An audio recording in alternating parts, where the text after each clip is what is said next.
Okay, this is a great question. Okay, the question is this. Why do boxers, and that's boxing like Muhammad Ali, okay, why do boxers and other top sports stars have and listen to trainers and coaches that never reach their level? I think this is a great question. Why? Okay. So for example, like an Olympic athletes or Tiger Woods or Phil Mickelson or Muhammad Ali, like Rocky, right? Uh, why do they have trainers and coaches who have never been as good as they are, but why do they pay attention to them and need them to guide them to excel at their sport? That's a great question. I honestly don't have a good answer, and I want to know what the Reddit community says. Some of these are really long.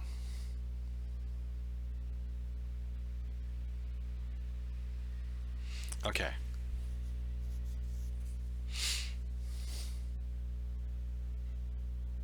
Okay. So this one person says there are a number of different things that make a superstar athlete. But there's the coach, the trainer,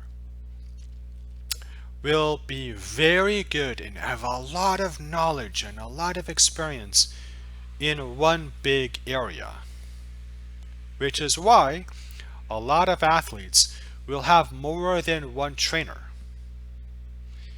So and the thing that makes the superstar is they can take all of this information, all of this training into one package, one into one whole, and bring them up to the next level. But the trainer and the coach and whoever, when they were athletes, they were very, very good at that one thing. Not the whole thing, but that one piece of the thing. And so, with more training and experience, they can teach someone the thing that they are very good at. And again, what makes a superstar athlete is they're not just good at that one part of being an athlete. They're good at all the different parts. So what they do is they have several trainers to raise their level in all parts of being in the sport.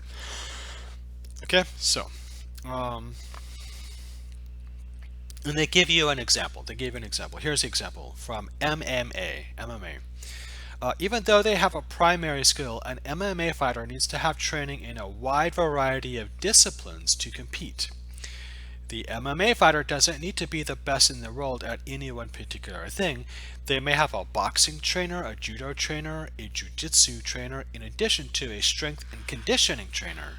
Each of these people may have never been in an MMA fight, but they understand their part very, very well. That's a great example.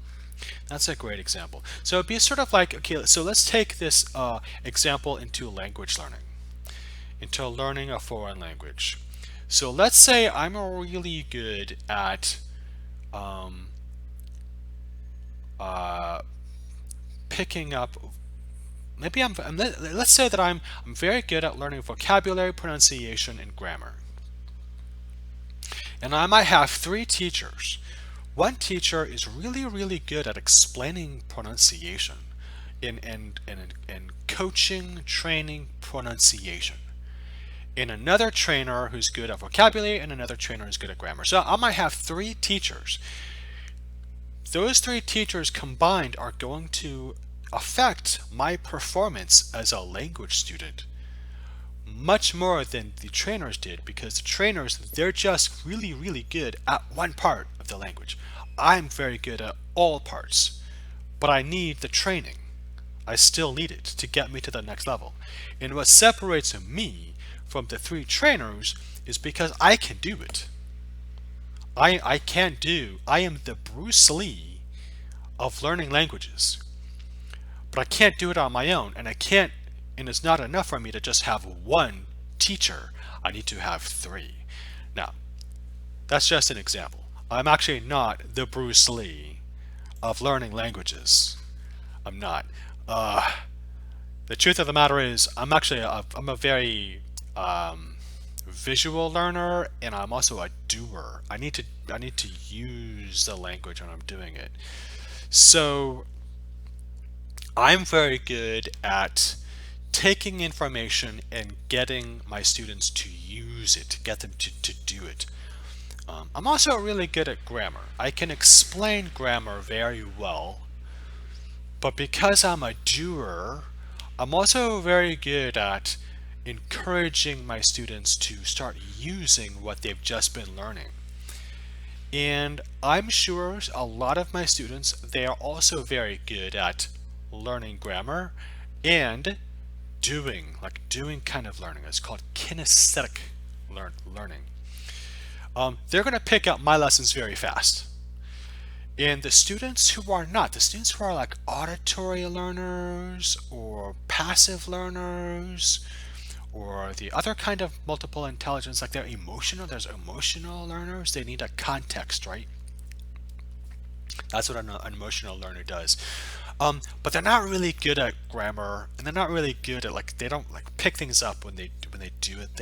They need a lot of time to do something and let it absorb, right?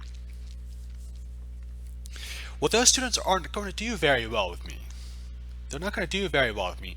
But let's say they have another teacher who's very good at teaching in that way. Well, they're going to pick it up. So let's say my students come to 3 classes a week. One with me, one with a different kind of teacher, and one with yet another different kind of teacher. Their English or Chinese or Japanese is just going to go really, just accelerate.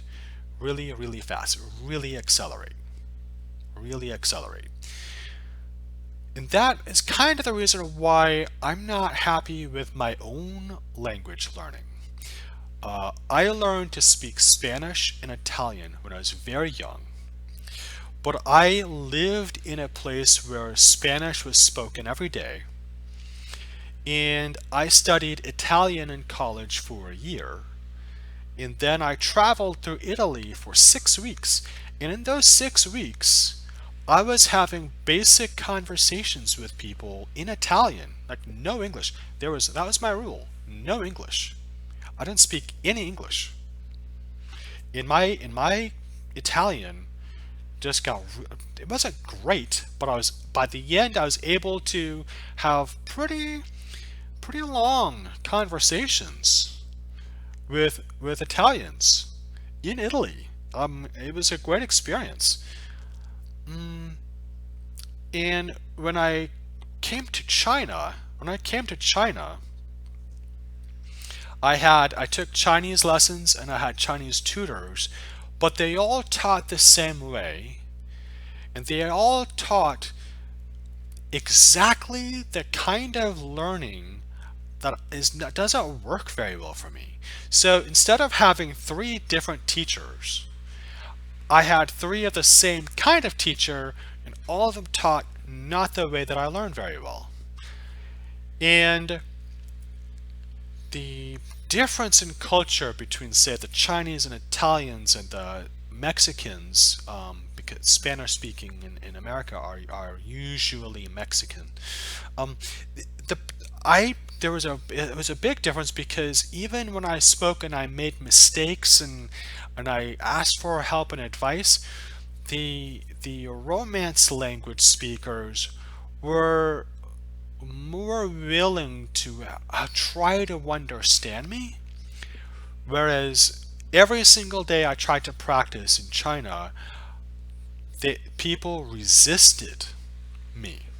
They resisted trying to get me to use the language so that I could practice it, and it was very frustrating for me. It was very frustrating for me to learn Chinese in China because of that. So I think, that's a pretty good explanation. I think that's a good explanation to the question. Why do professional athletes listen to people who are never as good as they were? Well, because the trainers they have were very good at one area, and these professional athletes have 3, 4, even 5 trainers. Each of them are very good, but because they're professional athletes and superstars, they can take it all in. And I would say of all of my students, let's say every single day I have a group class, there's going to be the one student who can take all the different kinds of ways of learning and all the different areas of using language at the same time and bring them up to the next level. Whereas most human beings, they can't do that. That's why they're superstars. Okay, so there you go. What are some other responses?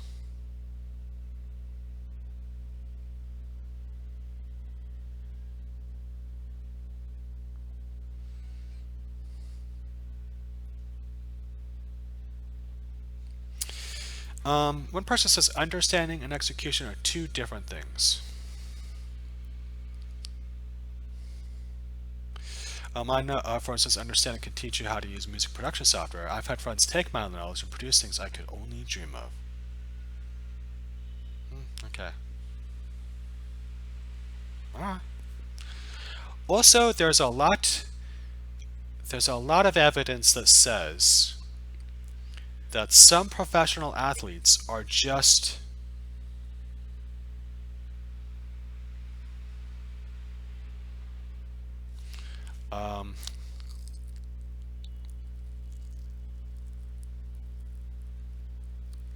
they just have it. It's a gift. That's why we call it a gift, because it's something special that was given to them. So you can take, for example, Michael Jordan. Okay? Michael Jordan that's not a fair example, but it's an easy example. Michael Jordan is the best basketball player in the history of basketball because he had a gift. But it's not just that. See, it's not a fair example because Michael Jordan understood very young that he had a gift, but he also had a passion and a motivation to be even better. So he did use the trainers, he did use the practice and the experience, and he kept really working hard at his skills. Very, very hard. In fact, more than most people. He worked very hard, more than most people at anything they do. So you might think you're a big fan of basketball and you want to practice and be very good at it, but Michael Jordan was 100 times more passionate about getting better at basketball than you were. Even no matter how much you feel like, oh, I want to be the best, Michael Jordan wanted to be that way 100 times more than you did. But he also had a gift. And that's really what makes him different than so many other people. So there you go. Sometimes that's just the simple answer. That's why it is. I think this is a good time to stop. If you are following the stream, thank you very much. I'm going to capture this video and see if I can't add some highlights to it that maybe you can use and you can learn. And then we will go from there. Thank you very much for watching. It was a lot of fun. I would like to continue on to midnight, but I've been feeling very sick lately, and you can tell that my voice is going out a little bit. I apologize, but that just is, it is what it is. I really think I should take a break right now, and then we will get to more later. Anyway, thank you very much for watching, and I will talk to you on later. I'll talk to you later. Good night.